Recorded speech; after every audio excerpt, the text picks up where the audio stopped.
जय श्री कृष्ण। હું ભારતી સિંગાળા અનેરી વાનગીમાં આપનું હાર્દિક સ્વાગત છે। તો ચાલો આજે આપણે બનાવીશું નવી રીતે મેથીના ગોટા। જો આપણે લગ્ન પ્રસંગમાં ખાઈએ છીએ એવા એકદમ પોચા રૂ જેવા અને જાળીદાર। તો ચાલો બનાવીએ। જો આપણી બધી સામગ્રી અહીંયા તૈયાર છે। તો મેં અહીંયા લીધો છે 250 ગ્રામ ચણાનો લોટ લીધો છે અને એને મેં ચાળી નાખ્યો છે, કારણ કે એને ચાળવો તો પડે જ। અને અહીંયા મેં લીધી છે કોથમરી, તો એને પણ મેં ધોઈને ઝીણી ઝીણી સુધારી નાખી છે। એક બાઉલ લીધું છે અને અહીંયા મેં 4 થી 5 નંગ મરચાં લીધા છે, તીખા લેવાના છે। એને મેં મશીનમાં કટિંગ કરી નાખ્યા છે ઝીણા ઝીણા। અને અહીંયા મેં લસણ લીધું છે, તો લીલું લસણ લ્યો તો બહુ સરસ સ્વાદ આવે। તો મેં અડધી પોણી વાટકી જેટલું લસણ છે ને નંગમાં ગણો તો 5 થી 6 કળી છે મોટી આવે। અને અહીંયા મેં લીધી છે મેથી, તો એને પણ વીણીને ઝીણી ઝીણી સુધારી નાખી છે। અને અહીંયા મેં 2 લીંબુ લીધા છે મીડિયમ સાઇઝના, પછી 1 ચમચી હિંગ લીધી છે અને એક આદુનો ટુકડો લીધો, તો એને મેં ખમણીમાં એકદમ ખમણી નાખી છે છાલ કાઢીને। અને અહીંયા 1 વાટકી છાશ લીધી છે। આ મીઠું છે, તો મીઠું આપણે સ્વાદ પ્રમાણે છે। અહીંયા કાળા મરી છે, એનો પાવડર છે અડધી ચમચી। અને અહીંયા આપણે સોડા છે, જે આપણે ભજીયામાં ઢોકળામાં નાખીએ છીએ, તો એ આપણે કેટલા નાખવાના હું આગળ બતાવીશ। અને અહીંયા આપણે અજમા લીધા છે, તો એ પણ 1 ચમચી લીધા છે। અને અહીંયા મેં પાણી લીધું છે। તો હવે પહેલાં આપણે લોટ ડોવાનો છે, તો 1 બાઉલ લીધું છે, અહીંયા એમાં આપણે લોટ ડોવાનો છે।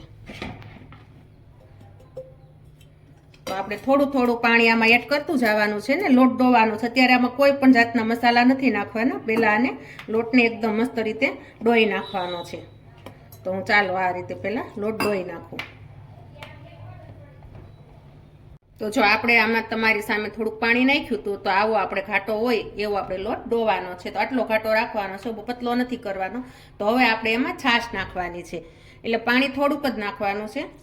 તો જા છાશ નાખતા જશું, આ રીતે લોટને ડોવાનો છે, એટલે એકદમ મસ્ત બનશે આ। અને છાશથી તો સ્વાદ બહુ મસ્ત આવશે અને ફૂલીને દડા જેવા થશે ને એકદમ જાળીવાળા થશે। જે આપણે બહાર જઈએ છીએ કે પ્રોગ્રામ હોય ને ભજીયા ખાવા, તો આપણે એમ કહીએ છીએ કે બહુ મસ્ત જાળીવાળા થાય છે, તો કેમ આપણા ઘરે નથી થતા? તો તમે આ રીતે છાશ નાખશો ને એટલે એકદમ મસ્ત ફૂલીને દડા જેવા થશે અને જાળી મસ્ત પડશે। તો જો હજી થોડીક છાશ નાખું છું, તમને બતાવતી જાઉં છું કેવું તમારે બેટર રાખવાનું છે।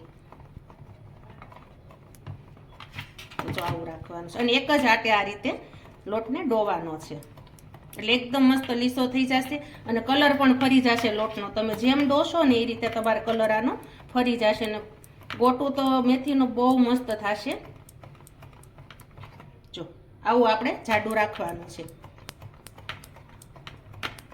તો જો આપણે આ રીતે આમ એકદમ ફીણશું એટલે કલર જો તમે જોઈ શકો છો કે કલર પણ મસ્ત રીતે એનો ફરવા માંડ્યો છે। તો હવે આપણે આને છે ને 2 મિનિટ રહેવા દેશું। ત્યાં સુધીમાં આપણે જે મેથી લીધી છે, તો એ મેથી બધા કહેતા હોય કે કડવા આપણે મેથીના ગોટા થાય છે, તો કડવા ન થાય ને એના માટે આપણે શું કરવાનું? તો પહેલાં આને 2 મિનિટ રહેવા દઈએ। ત્યાં આપણે એક બાઉલમાં આ મેથી લેવાની છે, મેથી લઈ અને એમાં જરાક આટલું ચપટીક જ આપણે મીઠું નાખવાનું છે આ રીતે, અને જરાક પાણી નાખવાનું છે 2 ચમચી।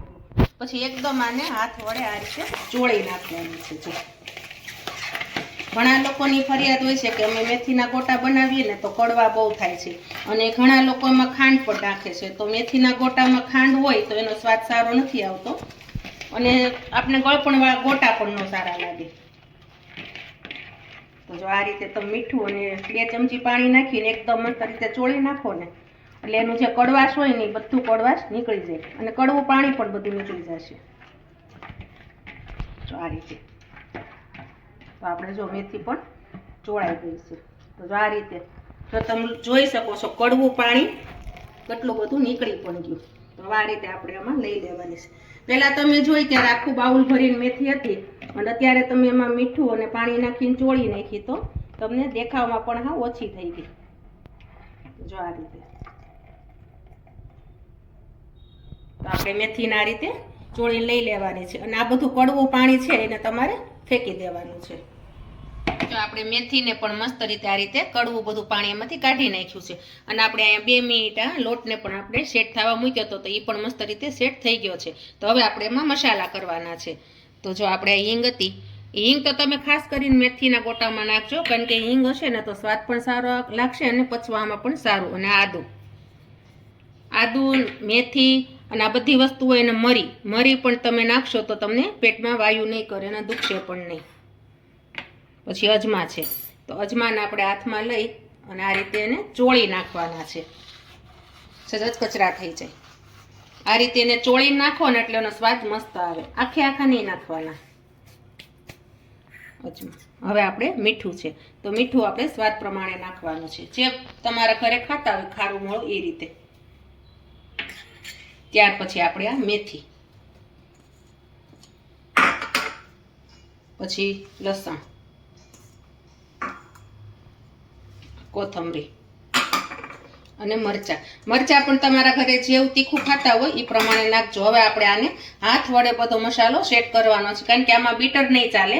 આમાં મસાલો હોય ને એટલે તમારા હાથથી જ એકદમ મસ્ત રીતે મિક્સ થશે.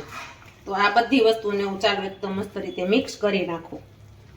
આપણું આ બેટર મસ્ત થઈ ગયું છે. હવે આપણે એની અંદર સોડા નાખવાના છે.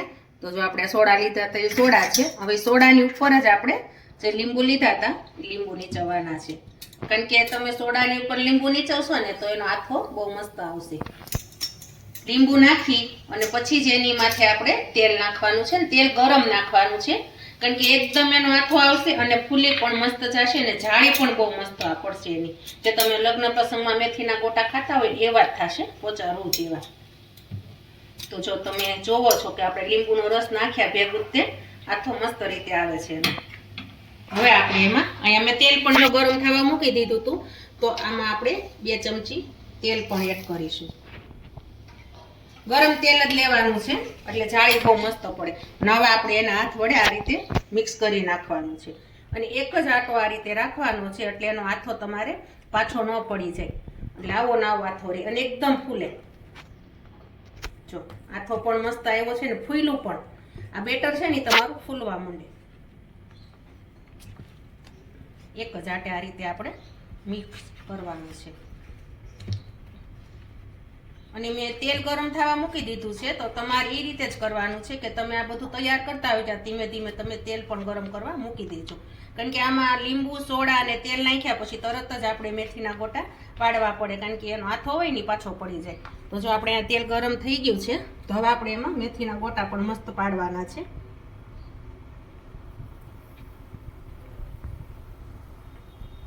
નાના મોટા તમારે જેવડી સાઈઝ રાખવી હોય એ તમારા હિસાબથી તમે રાખી શકો છો. હું તો બહુ નાના પણ નહીં અને મોટા પણ નહીં, એવા મીડિયમ સાઈઝના બનાવું છું. જો આપણે મેથીનું ગોટું તેલમાં પડે ત્યાં જ આપણે તરત ઉપર આવી જાય છે. તો તેલ પણ તમારે આવું જ આવવા દેવાનું છે. બહુ ઠંડુ ન હોવું જોઈએ ને બહુ ગરમ પણ ન હોવું જોઈએ. જો આપણે ગોટું અંદર નાખીએ મેથીનો એ ભેગું તરત એની હાથે જ ઉપર આવી જાય છે. આ રીતે આપણે બધા ગોટાને પાડી દઈએ. હવે આપણે એને જારાથી ફેરવવાના છે. તો આ રીતે આપણે એને ધીમે ધીમે ફેરવવાના છે.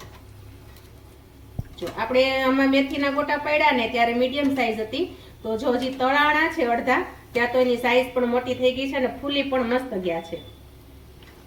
તો જો આવી રીતના આથો આવી જાય. અને છાશ નાખવાનું કારણ જ છે કે જો આપણે છાશ નાખીએ છીએ ઢોકળામાં અથવા કોઈ પણ વસ્તુમાં, તો આથો કેવો સરસ આવે છે, જાળી પડે છે. તો તમે મેથીના ગોટામાં પણ આ રીતે થોડી ઘણી છાશ નાખો તો આથો બહુ મસ્ત આવે ને જાળી પણ મસ્ત પડે. હું એને મીડિયમ સાઈઝ પાડી છે તો કેટલા મોટા મોટા ગોટા બની ગયા છે. તો આને હું છે ને તળી નાખું છું. જો આપણે આ ગોટા તળવા મૂક્યા હતા તો મસ્ત રીતે તળાઈ ગયા છે અને ગોટા પણ મસ્ત તૈયાર થઈ ગયા છે. તો હવે આપણે એને એક પ્લેટમાં કાઢી લેશું. જો જોઈને જ તે તમને મન થઈ જાય એવા મસ્ત ગોટા આપણા બની ગયા છે. અને આમાં તેલ પણ બહુ નથી રહેતું, તેલ પણ સાવ આમાં નીતરી જશે. જો આ રીતે જો આમાં તેલ પણ નથી રહ્યું આપણે અને એકદમ નીતરી ગયું છે. તો આપણે હવે આમાં જોશું કે આની જાળી કેવી પડી છે. તો ચાલો એને ખોલીને બતાવું. જો ગરમા ગરમ જો એકદમ જાળીવાળા ને પોચા રૂ જેવા છે. તો તમારે દાંત વગરના હોય એ પણ ખાઈ શકશે. તો ચાલો આ રીતે તે બધા હું તમને ગોટા બનાવી નાખું. જો છે આવી જાળી તમારા ઘરે નહીં પડતી હોય તો તમે આ રીતના કરશો તો તમારે આવી જ જાળી બનશે અને આવા જ ગોટા બજાર જેવા બનશે. તો જો આપણા મેથીના ગોટા તૈયાર છે. તો તમે જરૂરથી મારી રેસીપી ટ્રાય કરજો. વિડીયોને લાઈક કરજો, શેર કરજો, સબસ્ક્રાઈબ કરજો. જય શ્રી કૃષ્ણ.